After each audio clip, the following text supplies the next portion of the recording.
Alright guys, just adjust that slightly, will we? Belfast boxing and blues. Yes, you know, this is your one-stop shop for all things boxing, all things Belfast, and all things blues music, and jazz music, and rock, and folk, and even fucking pop music. Whatever you want, we'll give it to you, alright? Just fucking PM me, tell me where to be, and I'll do it, okay? I will be there. Yeah, and I don't want to make this all about me, okay? I'm not fucking Sam Jones. Some people might be drawing that comparison. I am not fucking Sam Jones. Josh Taylor called Sam Jones a tit. Yeah? Him and Eddie Hearn make a nice pair. Ah! See that? See these pre-packaged jokes? You know, it's no good. Sure, it's not. You gotta do the stuff on the fly. You know what I mean? It's like you go into a fight and you have your plan and you're going, oh, I'm gonna hit him with, I have this right hook. It's just, I'm waiting for him to turn his head. I'm gonna catch him with that right hook. I swear to God, guys, look, listen, you know, you're telling your best mate, I'm really gonna win this fight, you know? You go in there and the next thing you've got your fucking hoodie pulled up over your head and you're getting battered. You know, and you're flailing punches like this here. Oh! Yeah, this is how it happens, isn't it? So you gotta think in the moment. Your jokes have gotta come naturally. Yeah, you can't be fucking coming in with some pre-packaged bullshit. You know, it's not gonna work, mate. It's not gonna fucking work. Not for me, anyway. You know, you might, you know, I don't know. I'm sure there's a market for what you're doing. Go out there and do it. Enjoy yourself, Sam, you know. I like Sam Jones, you know. I thought that press conference, he was fucking brilliant, you know. He is a tit. He's a fucking tit, but he is a lovely, he's a nice tit, like. He's the sort of one you just...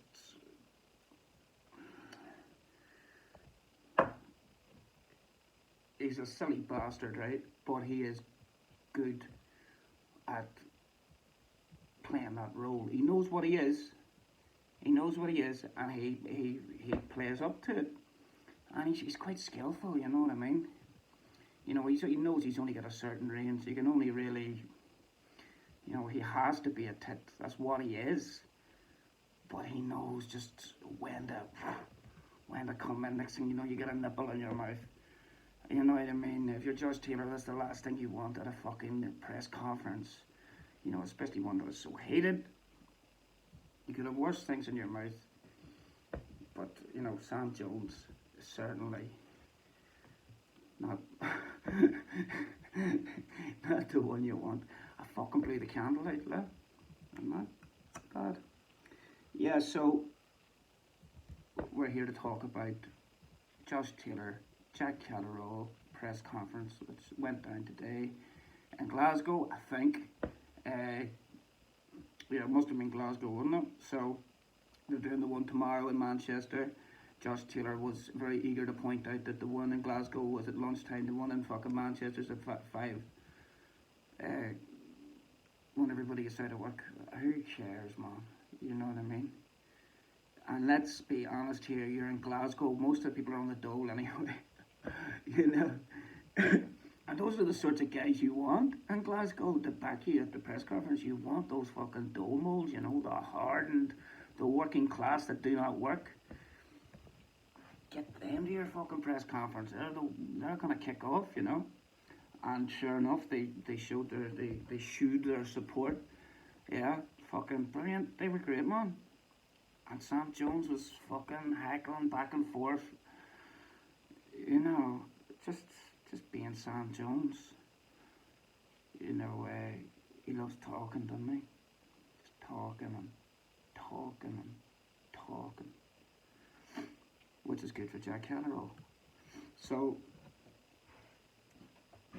I thought it was very interesting, right? Now I'm gonna do a bit of my psychological stuff. If you don't like it, fuck off, right? I made a resolution that I wasn't gonna curse in this, but fuck off, right? Just leave. If you're not into that, just fucking leave, mate. Why are you gonna fucking torture yourself and sit and watch it? You know, just leave. Go you out. Just fly out and fucking, I don't know, play with a kite or something like that, or throw a fucking boomerang. Hopefully it'll hit you on the way back. Right, so the crack is, Josh Taylor was fucking sitting there, right? Now you had the lineup, right? So who did we have? I don't even think the really fucking coach is present. You know what I mean? It was Sam Jones, right, who manages Jack Catterall. Jack Catterall, fucking, you know, judge, jury, and execution. Eddie Hearn in the fucking middle, right? Josh Taylor, and then Josh Taylor's lawyer. So this guy, the fucking QC, you know what I mean? You need him there. Sam Jones, court jester, of course, pre-packaged. There was some other fucking dosser of the right, a few security men and stuff. You know, those guys are all cool. Like, you know, we respect the security men. You know, that goes without saying. That is not an easy job to do. You know, because if you're a security man, you can't be acting footy. Sam Jones could never be a security man. He just doesn't have it in him. You know what I mean? He'd be fucking singing a wee song or fucking tickling somebody, you know. Sam Jones could never do that job. So the thing sort of started off and Sam Jones got first fucking dibs. He was away fucking, and it was pantomime, wasn't it? It was fucking great, and he was the villain. And oh no, you didn't. Oh yes, you did, Sam. You fucking did. You said another stupid thing, and we're gonna fucking give you hassle for it. You fucking. I like him. I really do, man. I do. You know, I see a lot of myself in him. You know, I feel like a fatherly affection for him, nearly. You know, and maybe someday he'll grow up. When Eddie Hearn moves on, maybe Sam Jones is being groomed to be fucking brought in as the next Hearn. Forget that other fucking T-boy. Yeah, well, Frank Smith, is that what you call that guy? He's quite good, actually. He's very serious. He could be a doorman. He could probably, he's not tall enough, but you know what I mean. If they couldn't get anybody else and they were short-staffed and stuff, he could probably stick on a nice black coat. And, you know, if the trouble kicked off, like, I don't know if there's much he could do, but he's got that stern, serious type of thing, which is what most of the fucking job's about, isn't it? So anyway,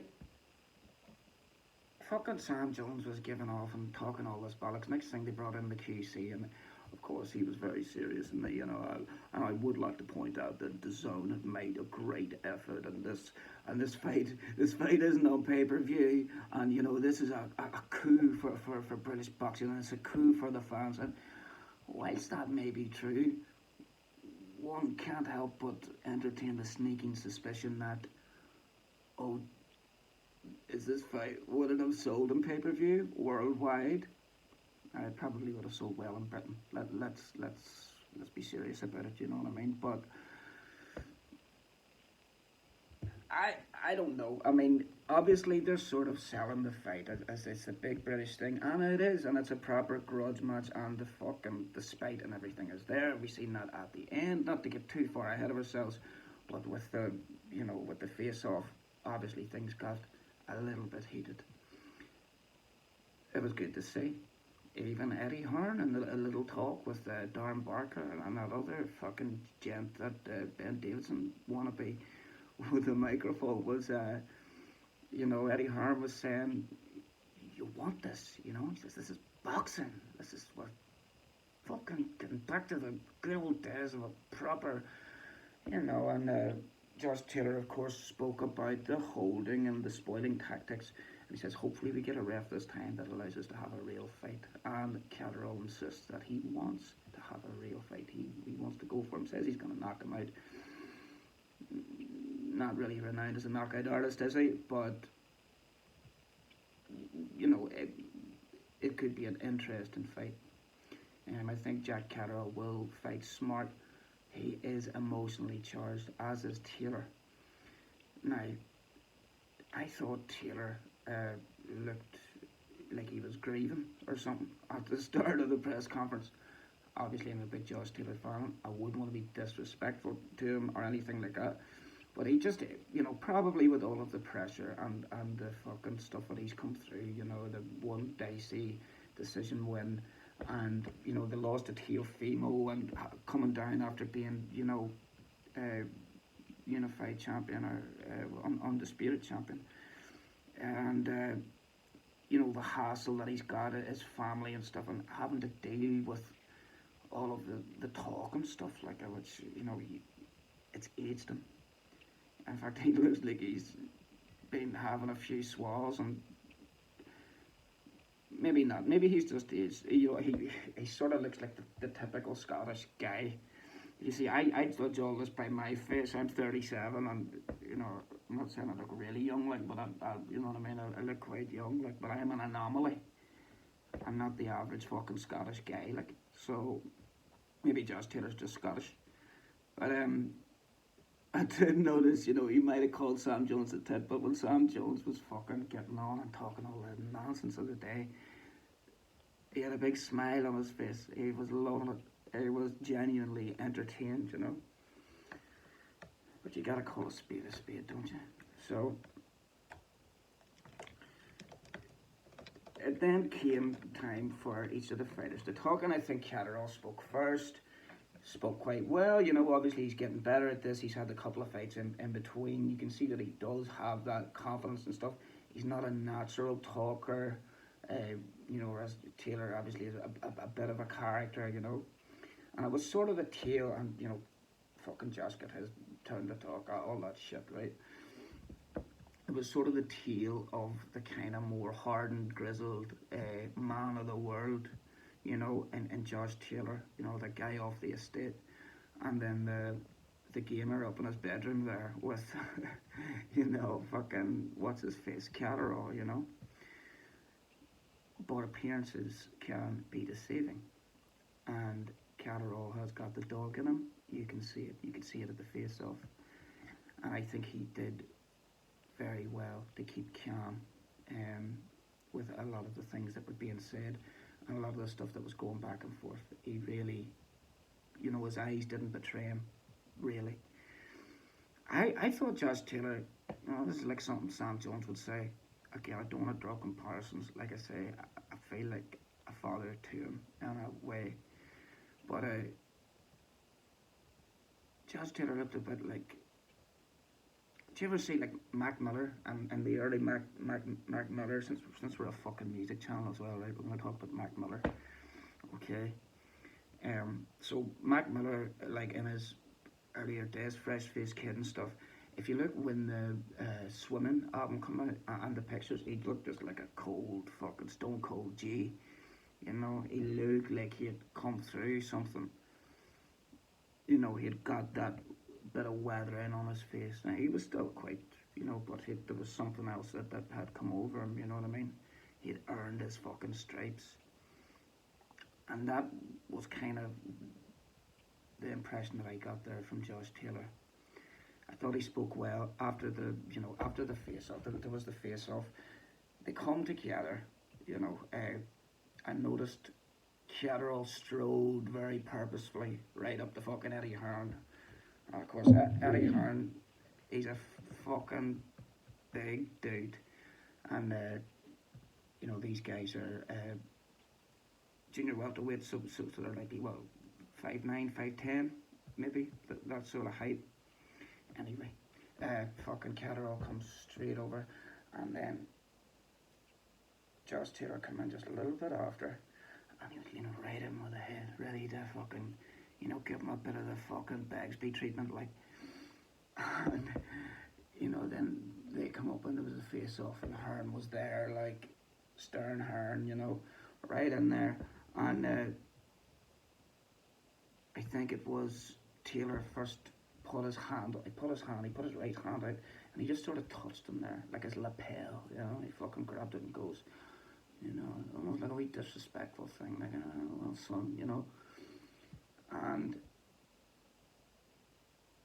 who'd you call him's hand goes straight to the throat. Catterall, hand straight to the throat. Didn't look like there was any nothing too much in it, but the hand went to the throat. And Taylor hit him either a push or a fucking Bruce Lee 2 inch punch. Which I hope it was the latter. I would need to get like a better angle on it or something. Hopefully, fucking Eddie Sackback or one of those guys got a good angle on that, and we can check that out later on ES News reporting. So that would be good to see. I mean, whether it was a push or indeed a Bruce Lee 2 inch punch, the effect was startling. So anyway, like, the security men then did their bit, and they were sort of playing it cool. They were like, look, you're angry here, mate. I'm not gonna emasculate you in any sense whatsoever. You know what I mean? It's all good. We're all men here, but at the same time, just keep it cool, mate. Just keep it cool. Just that little, don't get too fucking excited here, right? Anyway, they were brought in again, and they had to be brought in again to stand together to have the photograph and stuff. Hearn was like, and that part was done. They fucking got them off stage, and then it was over, like I say, to the Ben Davison lookalike guy. I'm sure he has a name. We will find out. I'll get my people on that, and we'll find out who that guy is, right? And Darren Barker was sort of, giving it the old. Is he a London guy? Would Darren Barker be a Cockney? I'm not quite sure.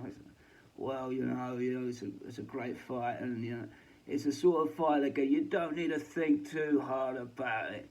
It's all there. Everything's there, mate. It's like, yes, mate. Fucking Darren Barker. Darren Barker was in the middle of fucking about to explain something. The guy was like, Ben Davison was like, Barker, can you fucking, we're waiting on Jack Catterall to come over here. Can you fucking give us something? And Darren Barker was going, well, let me just fucking tell you this, mate, yeah? You want to know what I've got to say? And he was in the middle of saying something really fucking important.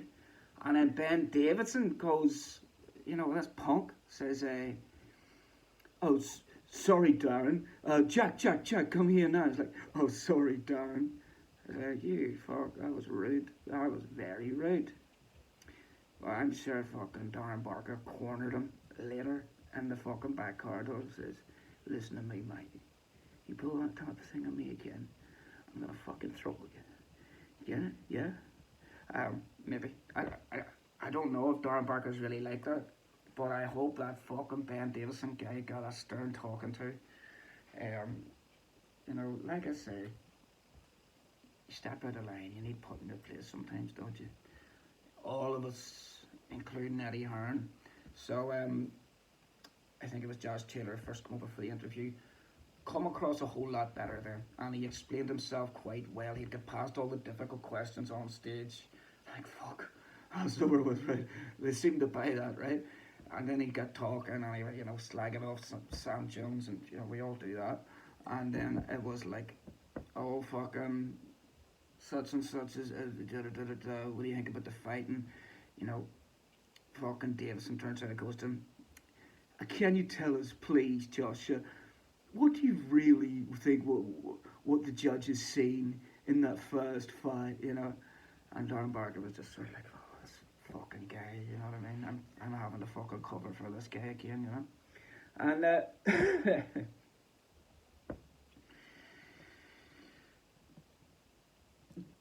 Josh Taylor sort of explained himself, with the relevant necessary information, but he was sort of relieved and relaxed by this stage, and he was quite cool. In fact, it could be said that Josh Taylor, after the fucking confrontation, that seemed to set him more at ease than anything else, It's like, I don't know, he's Scottish, isn't he? Like, he's a Glasgow guy, Preston pants.